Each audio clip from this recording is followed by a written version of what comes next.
Hello दोस्तों, स्वागत है आपका हमारे चैनल में। और आज मैं लेके आया एक नया वीडियो जिसमें टीचिंग एप्टीट्यूड के हम कक्षा प्रबंधन के ऊपर कुछ क्वेश्चंस देखेंगे। इसका पहला पार्ट मैं बना चुका हूँ, ये इसका दूसरा पार्ट। तो आइए स्टार्ट करते हैं वीडियो को। पहला क्वेश्चन है कि पाठ्य सहगामी क्रियाओं को कक्षा प्रबंधन का हिस्सा क्यों माना जाता है। ऑप्शन है छात्रों की ऊर्जा को रचनात्मक दिशा देने के लिए, पढ़ाई से बचने के लिए, केवल स्कूल का नाम रोशन करने के लिए, फिर समय बर्बाद करने के लिए। तो इसका जो राइट आंसर है वो है छात्रों की ऊर्जा को रचनात्मक दिशा देने के लिए। अगला क्वेश्चन है कि कक्षा में अधिगम केंद्र स्थापित करने का उद्देश्य क्या है। ऑप्शन है फर्नीचर रखना, छात्रों को विभिन्न विषयों में स्वगति से सीखने के अवसर देना, शिक्षक का निजी कार्यालय, या फिर सजावट करना। तो इसका जो राइट आंसर है वो है छात्रों को विभिन्न विषयों में स्वगति से सीखने के अवसर देना। अगला क्वेश्चन है कि बच्चों में सहयोग की भावना विकसित करने के लिए सबसे अच्छी गतिविधि क्या है। ऑप्शन है एकल प्रतियोगिता, केवल व्याख्यान करना, समूह परियोजनाएं, या फिर व्यक्तिगत परीक्षण। तो इसका जो राइट आंसर है वो है समूह परियोजनाएं, जिसे हम ग्रुप प्रोजेक्ट्स भी बोलते हैं। अगला क्वेश्चन है कि कक्षा में विषय वस्तु का प्रवाह कैसा होना चाहिए। ऑप्शन से जटिल से सरल की ओर, सरल से जटिल की ओर, केवल अमूर्त, या फिर केवल यादृच्छिक। तो इसका जो राइट आंसर है वो है सरल से जटिल की ओर होना चाहिए। अगला क्वेश्चन है कि शिक्षण अधिगम प्रक्रिया में पुनरावृत्ति का क्या महत्व है। ऑप्शन से समय बर्बाद करना, एक ही चीज़ बार बार पढ़ाना, शोर बढ़ाना, या फिर छात्रों की अवधारणाओं को मजबूत करना। तो इसका जो राइट आंसर है वो है छात्रों की अवधारणाओं को मजबूत करना। अगला क्वेश्चन है कि कक्षा में संवादात्मक शिक्षण को बढ़ावा देने के लिए शिक्षक को क्या करना चाहिए, यानी कि इंटरेक्टिव टीचिंग के लिए। तो ऑप्शन से प्रश्न पूछने और चर्चा करने के अवसर प्रदान करने चाहिए, या फिर केवल स्वयं बोलना चाहिए, या फिर छात्रों को चुप रखना चाहिए, या फिर नोट्स लिखवाना चाहिए। तो इसका जो राइट आंसर है वो है कि प्रश्न पूछने और चर्चा करने के लिए अवसर उनको प्रदान करना चाहिए। अगला क्वेश्चन है कि शिक्षक द्वारा पाठ को शुरू करने से पहले पिछले पाठ की पुनरावृत्ति करना किस प्रबंधन रणनीति का हिस्सा है, यानी कि रिव्यू करना।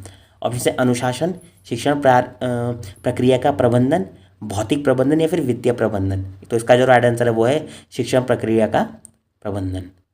अगला क्वेश्चन है कि शिक्षण अधिगम को छात्र केंद्रित बनाने के लिए क्या किया जाना चाहिए। ऑप्शन से केवल शिक्षक ही बोले, गृह कार्य न देना, छात्रों की सक्रिय भागीदारी सुनिश्चित करना, और कक्षा में मेज़ हटा देना।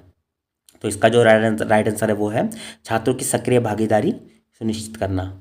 अगला क्वेश्चन है कि आगमन विधि यानी कि इंडक्टिव मेथड और निगम विधि यानी कि डिडक्टिव मेथड का उचित उपयोग करना किस प्रकार का प्रबंधन है।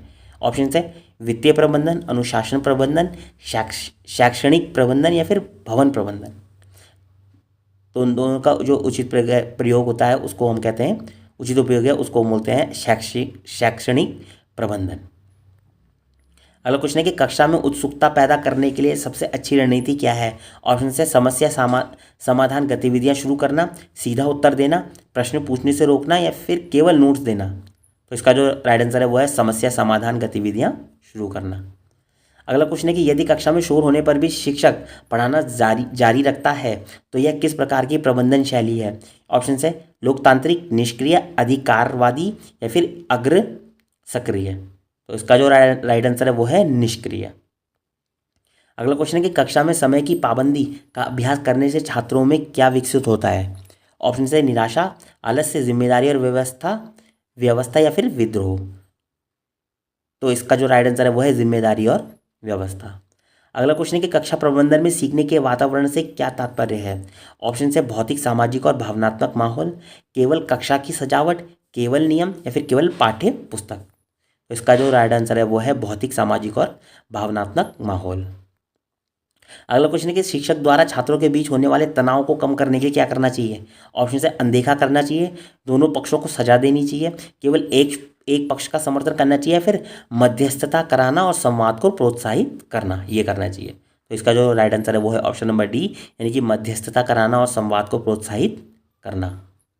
अगला क्वेश्चन है कि एक प्राथमिक शिक्षक को कक्षा प्रबंधन के लिए किस पर सबसे अधिक ध्यान देना चाहिए। ऑप्शन से कठिन नियम बनाने पर, बड़े बड़े शब्दकोशों पर, दिनचर्या और स्पष्ट निर्देश स्थापित करने पर, और फर्नीचर की व्यवस्था पर। तो इसका जो राइट आंसर है वो है दिनचर्या और स्पष्ट निर्देश स्थापित करने पर। अगला क्वेश्चन है कि यदि छात्र गृह कार्य नहीं करते हैं तो शिक्षक की सबसे अच्छी उपचारात्मक प्रतिक्रिया क्या है?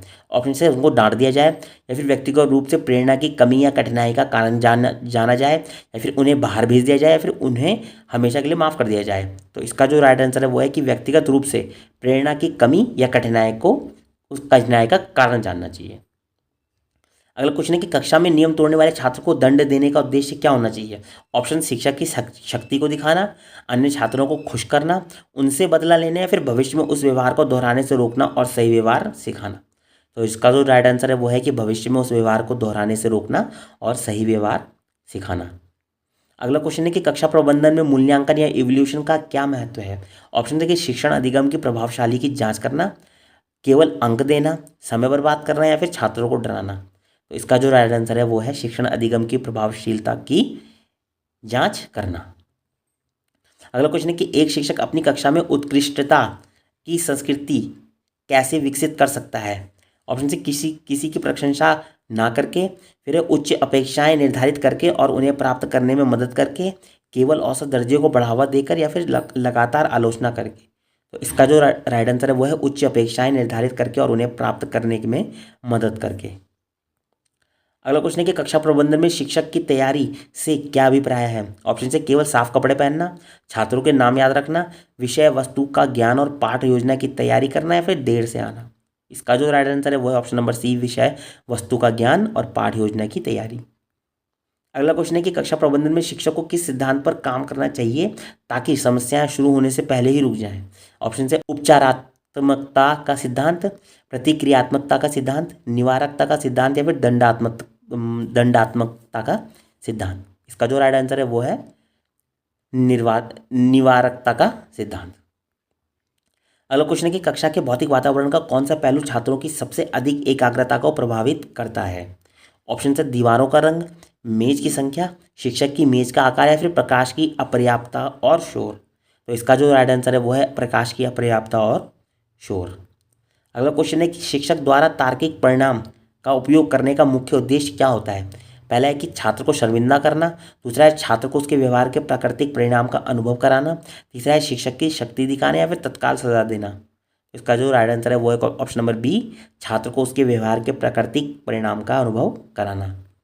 अगला क्वेश्चन है कि कक्षा प्रबंधन में ट्रांजिशन को सुचारू बनाने का क्या अर्थ है?